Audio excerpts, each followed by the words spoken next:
Kalau bicara dulu memang saya termasuk anak muda yang super berandal. Jadi di keluarga memang saya termasuk banyak jadi biang masalah, jadi biang masalah bagi orang tua, bagi keluarga. Dari SMP sudah nampak bibitnya. SMA saya menjadi-jadi, kuliah puncak-puncaknya. Jadi kalau di SMA itu justru saya sudah menjadi bandar judi untuk di tempat daerah tinggal saya. Jadi termasuk juga suka dengan alkohol. Ketika sekolah SMA, tingkat SMA itu banyak hal-hal yang sampai ke saya cerita-cerita buruknya kan gitu. Sampai kuliah, di kuliah itu ya sama teman-temannya ngeband segala macam gitu-gitulah. Ya kan, mungkin kita maklum kalau dunia seperti itu, kita maklum apa saja itu.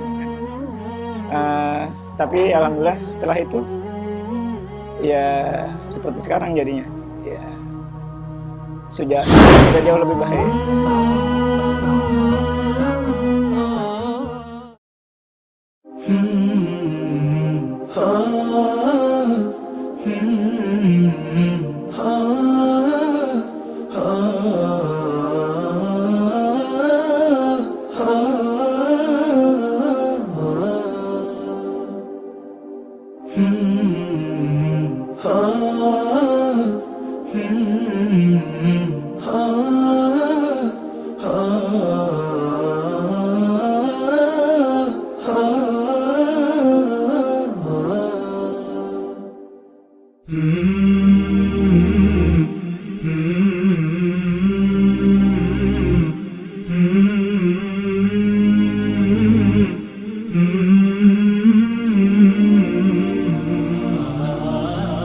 Assalamualaikum warahmatullahi wabarakatuh. Pemirsa Salam TV, sahabat keluarga muslim, taubatmu hadir kembali di hadapan Anda, menemani waktu istirahat Anda. Insya Allah, tayangan ini akan memberikan edukasi religi kepada Anda, membimbing menuju jalan yang lebih baik lagi, yaitu pertaubatan. Seperti biasanya, pada episode kali ini kita akan mengangkat cerita realita kehidupan yang diangkat dari orang-orang hebat di cerita ini, dan berangkat dari Muhammad Ridho, seorang pemuda yang mudah bergaul, pekerja keras, berpendidikan, serta tak kalah penting, religius. Dahulu masa mudanya, ia mendapati dirinya yang suka menyia-nyiakan waktu akan pergaulan yang bisa dikatakan bebas. Seakan-akan tak mau kalah dengan tren masa mudanya kala itu. Hingga penyesalan yang ia rasakan saat ini.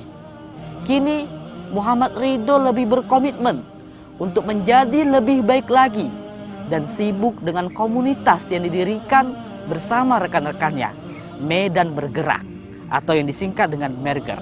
Bagaimana kisah selanjutnya? Inilah dia Taubatmu, di mana cerita lalu menyikap takdirmu.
Orang di antara mereka, lalu mereka berkata, "Sungguh sekarang ini aku bertaubat."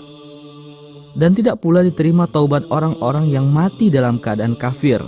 Bagi mereka kami sediakan siksa yang pedih. Quran Surat An-Nisa ayat 18.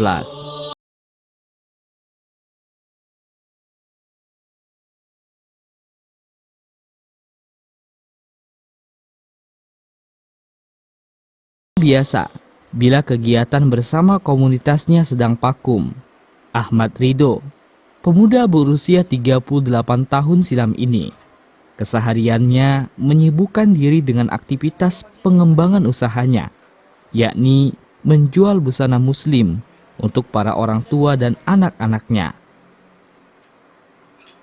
Ia tampak ulet dalam mengerjakan pekerjaannya. Siapa sangka, ayah 4 orang anak ini dahulunya mempunyai masa lalu yang kelam, juga semasa mudanya, yang lantas membawanya kepada perubahan yang lebih baik lagi setelahnya.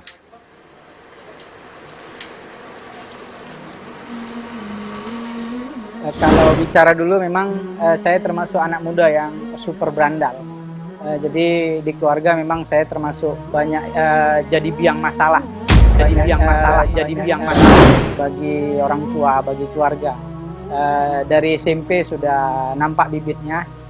SMA saya menjadi-jadi, kuliah puncak-puncaknya. Jadi kalau di SMA itu justru saya sudah menjadi bandar judi untuk di tempat daerah tinggal saya. Jadi termasuk juga suka dengan alkohol. SMA alkohol berhenti, tapi ganti dengan narkotika yang lainnya. Jadi sampai SMA itu tambah kegiatan, ya biasalah main-main musik sampai hampir selesai kuliah. Jadi banyak sekali lah waktu sampai kuliah saya juga sempat terganggu karena aktivitas-aktivitas yang nggak pada tempat.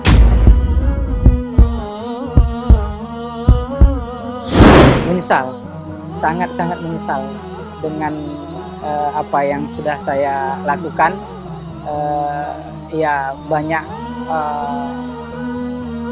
usia saya terbuang cuma-cuma, banyak kesalahan-kesalahan, ya termasuk membuat orang tua susah karena kelakuan kita. Jadi ya saya nyesalnya saya sering membuat orang tua saya menangis karena kelakuan saya. Setahu saya memang seperti itu dulu, walaupun saya tidak lama bercampur, artinya sama-sama dulu waktu masa-masa sekolah kami pisah. Artinya saya nggak satu tempat, jadi nggak berinteraksi dengan intensif ya. Tapi kabarnya seperti itu. Ketika sekolah SMA, tingkat SMA itu banyak hal-hal yang sampai ke saya cerita-cerita buruknya kan gitu. Sampai kuliah, di kuliah itu ya sama teman-temannya ngeband segala macam gitu-gitulah. Ya, mungkin kita maklum kalau dunia yang seperti itu, kita maklum apa saja ini. Tapi alhamdulillah setelah itu ya seperti sekarang jadinya. Ya, sudah jauh lebih baik. Ya.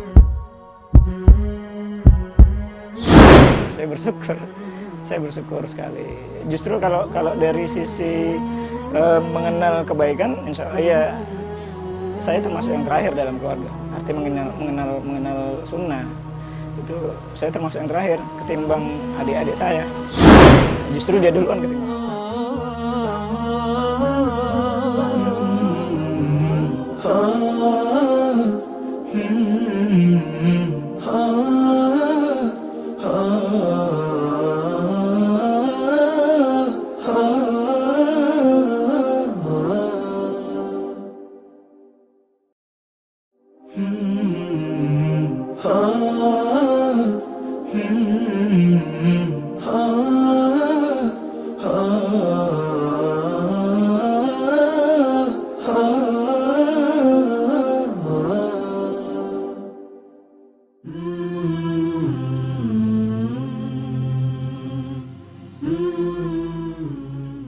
Sebuah tempat di salah satu rumah makan di kota Medan.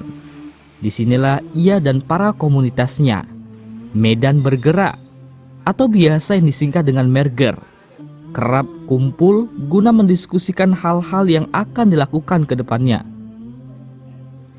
Seperti yang terlihat, beberapa relawan yang tergabung dalam komunitas ini sangat serius membahas agenda kegiatan yang akan mereka lakukan. Tampak rauna keseriusan yang tergambar di wajah mereka. Komunitas ini berkomitmen untuk membantu para kaum duafa yang ada di berbagai daerah pinggiran di Sumatera Utara ini khususnya.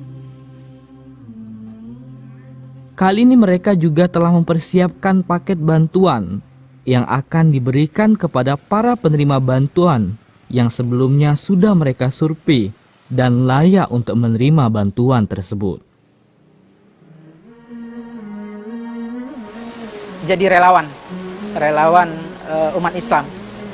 Jadi sekarang ini saya sama kawan-kawan lagi aktif di sebuah komunitas yang memang itu ya saya menganggapnya ini mungkin ya saya berdoa ini sebagai sarana saya untuk bisa mengurangin atau katakanlah menutupin kekurangan-kekurangan di masa lalu. Medan Bergerak ini komunitas sosial kemanusiaan. Jadi kita coba mengambil peran dalam perbaikan kota Medan, cuman dengan kapasitas yang kita miliki, dengan kemampuan yang kita punya. Jadi kita di Medan Bergerak ini kita terima sumbangan dari kawan-kawan. Ini wadah, Medan Bergerak adalah wadah untuk sedekah keroyokan, sedekah rame-rame untuk kita salurkan kepada yang berhak menerimanya, dan itu memang benar-benar.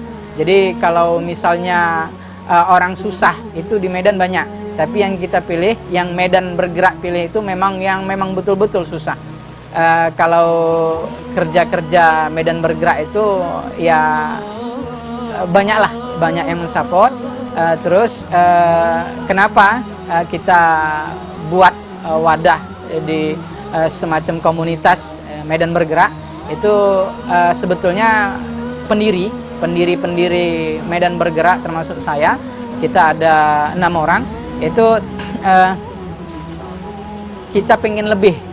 Sebetulnya dari awal panitia-panitia ini sudah membiasakan diri juga untuk kegiatan-kegiatan sosial. Cuman masing-masing punya wadah, tapi kita pengen lebih. Kita pengen warna baru ya dari komunitas yang sepakat kita bangun ini. Jadi kalau misalnya sebahagian memang sudah bikin kegiatan sosial, tapi di komunitas Medan Bergerak ini dia lebih lagi, lebih spesifik lagi kerjanya. Jadi kita bedah rumah, kita ada santunin setiap bulannya, kita nyebutnya itu sambu, santunan bulanan. Itu untuk orang-orang yang memang betul-betul sama sekali tidak punya keluarga, tidak bisa berusaha, jadi sebatang kara. Nah, jadi yang seperti ini termasuk juga kita, ya pokoknya setiap orang yang membutuhkan kita sanggup untuk melakukannya, kita coba untuk membantu. Ada satu nenek Fatimah, itu yang setiap bulan kita bantu. Nenek ini sebatang kara, tinggal di belakang-belakang rumah orang, numpang di tanah orang, dibikinkan kamar kecil. Jadi nenek ini sudah tua, sudah uzur, dia tidak bisa lagi berusaha karena dia lumpuh. Tapi nenek ini rajin beribadah. Jadi kalau kita ke sana itu kita senang melihatnya, karena nenek ini waktu mudanya itu hafal Quran 15 juz. Hafal Quran 15 juz. Jadi kalau kita ke sana, kita menjenguk dia menangis. Dia menangis bukan karena sedih atau karena apa, memang haru dia. Haru, dan yang paling kita suka itu dia selalu mendoakan kita, panjang doanya. Jadi itu yang kalau kita membiasakannya itu obat sama kita. Itu obat lelah sama kita. Itu yang membahagiakan kita ketika kita melihat orang lain bahagia karena kita. Ya alhamdulillah kalau keluarga semuanya support ya untuk perbaikan ini ya. nggak ada satupun yang menentang, nggak ada satupun yang melarang, justru mendukung semuanya, baik dari keluarga maupun dari saya kan sudah berkeluarga, ya alhamdulillah istri juga paham, anak-anak juga paham akan kegiatan ataupun kerja-kerja orang tuanya. Jadi kalau ke keluarga besar sendiri semuanya mendukung, bahkan memang mensyukurin karena mereka paling tahu gimana saya dulunya.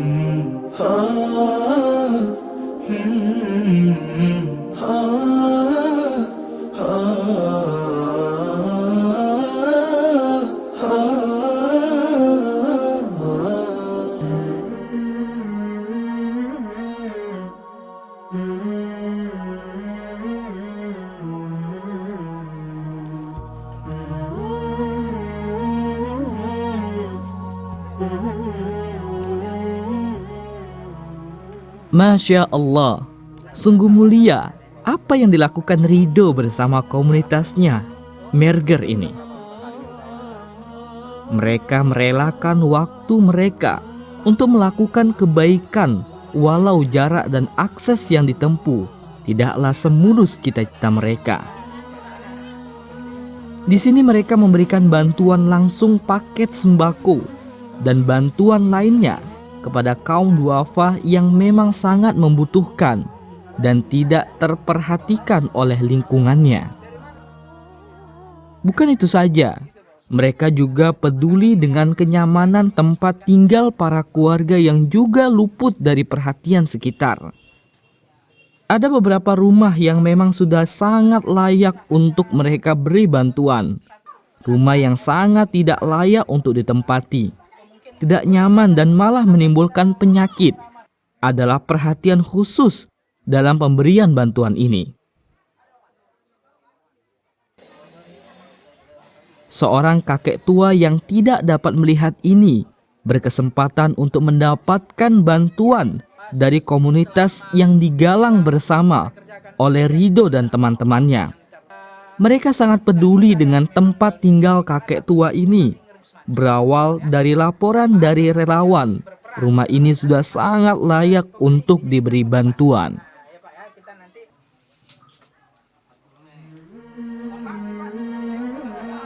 Iya, senang sekali lah. Besar kali rasa hati. Anak bantuan dan kian ini lah. Di rumah aja udah 26 tahun. Yang sudah 10. Banyak terima kasih lah. Kepada yang nolong. Hari ini kita menuju ke rumah kakek duafa yang insya Allah rumahnya mau kita bagusi karena kita lihat sangat layak untuk dibenahi. Hidup sendiri dengan keadaan buta membuat diri kita prihatin sangat gitu. Selain niat kita untuk membenahi rumah dengan atap-atap yang bocor, kita berikan nanti yang terbaik, insya Allah ya layaklah untuk dipakai di huni. Selain itu kita juga membagikan bingkisan kecil-kecil untuk anak-anak supaya mereka juga melihat adanya kita datang kemari, membuat mereka lebih semangat, tahu berbagi. Itulah intinya kira-kira. Kegiatan yang dilakukan Bang Ridho itu belum pernah kita lakukan. Jadi dengan adanya ini kita bisa mengikuti jejaknya lah, insya Allah gitu kira-kira. Harapan kita semoga istiqomah. Ya insya Allah kami bisa ngikuti. Kami berharap juga berdoa sama Allah supaya bisa mengikuti jejaknya. Itu. Harapan saya tentu saya pengen jadi pribadi yang terus bisa memberikan manfaat bagi orang banyak, bagi orang-orang yang terzolimin, bagi orang-orang yang susah, yang memang betul-betul dia tidak lagi punya siapa-siapa. Jadi saya juga berharap kawan-kawan yang mengenal saya ataupun siapa saja yang peduli, ya tentu saya mengharapkan doanya, semoga saya diberikan keistiqomahan, diberikan hati yang ikhlas, yang lapang untuk menjalanin kehidupan yang lebih baik. Insyaallah.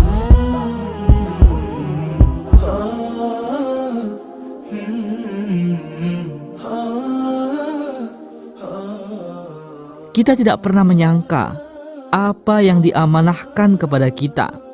Hidayah menuju kebaikan terkadang datang didahului dengan hal-hal yang tidak kita inginkan. Setiap kita selalu diberi kesempatan untuk melakukan sesuatu kebaikan lebih dari sebelumnya. Barang siapa mengajak kepada hidayah, maka ia memperoleh pahala seperti pahala orang-orang yang mengikutinya tanpa mengurangi pahala mereka sedikit pun. Dan barang siapa yang mengajak kepada kesesatan, maka ia mendapat dosa seperti dosa orang-orang yang mengikutinya tanpa mengurangi sedikit pun dosa mereka. Hadis riwayat Muslim.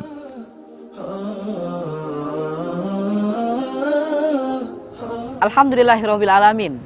Kita sudah menyaksikan kisah yang indah sahabat keluarga muslim, di mana setiap ujian yang diberikan Sang Khalik kepada hambanya akan banyak hikmah yang kita dapati. Saksikan terus kisah-kisah menarik lainnya yang hadir di setiap minggunya. Saya Wibawa Mega Putra beserta kru dan kerabat kerja yang bertugas mengucapkan pamit undur diri. Wassalamualaikum warahmatullahi wabarakatuh.